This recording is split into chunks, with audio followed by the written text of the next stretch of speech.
แต่ណាគេខ្លះនៅយល់ច្រឡំរវាងប្រភេទស្បែកហើយនិងបញ្ហាស្បែកដូចពេលគេសួរយើងថាប្រភេទស្បែកអីគេហើយយើងក៏ប្រាប់គេថាប្រភេទស្បែក sensitive មនុស្សភាគច្រើននៅយល់ច្រឡំនៅឡើយរវាងប្រភេទស្បែកហើយនិងបញ្ហាស្បែក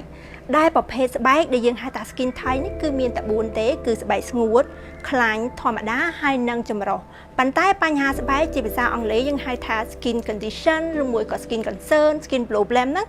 គឺជាបញ្ហាស្បែកដែលអ្នកប្រភេទទាំង4ខាងលើហ្នឹងគាត់អាចមានដូចជាបញ្ហាមុនស្បែកងាយប្រតិកម្មស្បែកខ្វះជាតិទឹកអ្នកមានស្នាមមុនរនរោមធំស្នាមអាចរុយឬមួយក៏ជាំហើយនឹងស្បែកជ្រីជ្រួញជាដើមអញ្ចឹងការជ្រើសរើសផលិតផល skin care គឺយើងជ្រើសរើស base ទៅលើ skin type ហើយបើសិនជាអ្នកទាំងអស់គ្នាមានបញ្ហាស្បែកណាមួយដែលយើងចង់ព្យាបាលគឺយើងអាចបន្ថែមផលិតផលសម្រាប់ព្យាបាលចូលទៅក្នុង skin care routine ប្រចាំថ្ងៃយើងនឹងបាន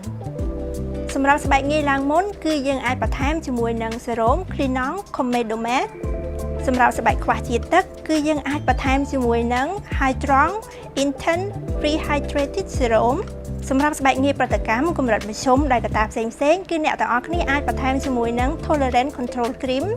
រនាំងការពារស្បែកខ្សោយនិងខូចខាតខ្លាំងដោយសារតែលេលាយប្រើផលិតផលខុសឬកត្តាអីមួយគឺអ្នកទាំងអស់គ្នាអាចបន្ថែមជាមួយនឹង Sikafat Repairing Creamចំពោះអ្នកមានបញ្ហារនរោមរីកធំស្ទះរនរោមជំរុះកោសិកាចាស់គឺអ្នកទាំងអស់គ្នាអាចបន្ថែមជាមួយនឹង Clinong Matte Toner Gentle Exfoliating Gel ហើយសម្រាប់អ្នកមានបញ្ហាស្បែកជ្រីជ្រួញគឺអាចបន្ថែមជាមួយនឹងឈុត Physio Lift